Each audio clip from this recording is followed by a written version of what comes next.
America को Iran से इतनी नफरत क्यों है? हर साल धमकियां, हर महीने प्रतिबंध, हर 2 साल में कोई वैज्ञानिक गायब, कभी मिसाइल हमला, कभी न्यूक्लियर प्रोग्राम पर वार। लेकिन सवाल अब भी वही है, अमेरिका को इतनी नफरत ईरान से क्यों है? क्या सिर्फ इसलिए कि ईरान बम बना रहा है, या फिर इसलिए क्योंकि ईरान किसी के आगे झुकता नहीं? इस दुश्मनी की जड़ें 1000 साल पुरानी है। पैगंबर मोहम्मद साहब के बाद इस्लाम 2 हिस्सों में बटा, सुन्नी और शिया। सऊदी अरब बना सुन्नी ताकत का गढ़, ईरान बना शिया विचारधारा का झंडा बढ़ता। यही धार्मिक फासला अब सियासी युद्ध में बदल चुका है, जहां हथियारों से नहीं सोच से लड़ाई होती है। 1908 में ईरान में तेल निकला और उसी दिन से उसके हिस्से में दौलत नहीं, दखल आया। ब्रिटेन और रूस ने एंग्लो पर्शियन ऑयल कंपनी बनाई। तेल निकला ईरान से, पर मुनाफा गया यूरोप को। यहीं से शुरू हुई वो सोच, हम किसी की गुलामी नहीं करेंगे। 1925 में आया रजा शाह पहलवी। वो चाहता था मॉडर्न ईरान, लेकिन उसकी शर्तों पर। 1951 में मोहम्मद मोसद्देक ने कहा,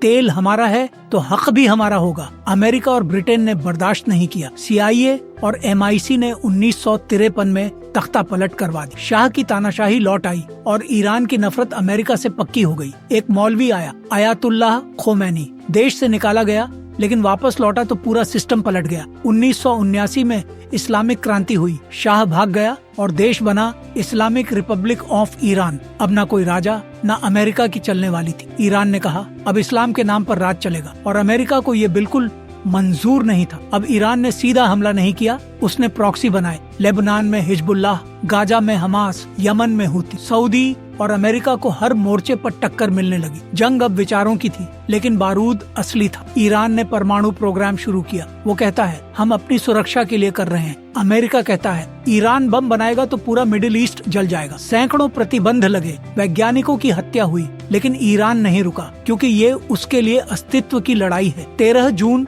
2025 इजराइल ने ईरान की 3 न्यूक्लियर साइट्स पर हमला किया, इस्फहान, नतांस और तेहरान। ईरान ने जवाब दिया। 150 मिसाइलें और 100 से ज्यादा ड्रोन सीधे इजराइल पर। 430 से ज्यादा लोग मारे गए। अचानक अमेरिका एक्टिव हो गया। USS फोर्ड और USS निमित्ज जैसे एयरक्राफ्ट कैरियर्स गुल्फ में तैनात कर दिए गए। डोनाल्ड ट्रंप ने ईरान को 14 दिन की डेडलाइन दी, या तो सरेंडर करो या युद्ध झेलो। ईरान का जवाब आया, अगर अमेरिका कूदा तो पूरा मिडिल ईस्ट जल उठेगा। अब सवाल यह है, ये लड़ाई कहाँ रुकेगी? क्या अमेरिका सीधा युद्ध करेगा? क्या ईरान बम बना ही लेगा? या फिर दोनों एक ऐसी आग भड़का देंगे जो पूरे मिडिल ईस्ट को खाक कर देगी? जिस दिन ईरान रुका, अमेरिका जीतेगा, लेकिन अगर नहीं रुका तो इतिहास बदलेगा।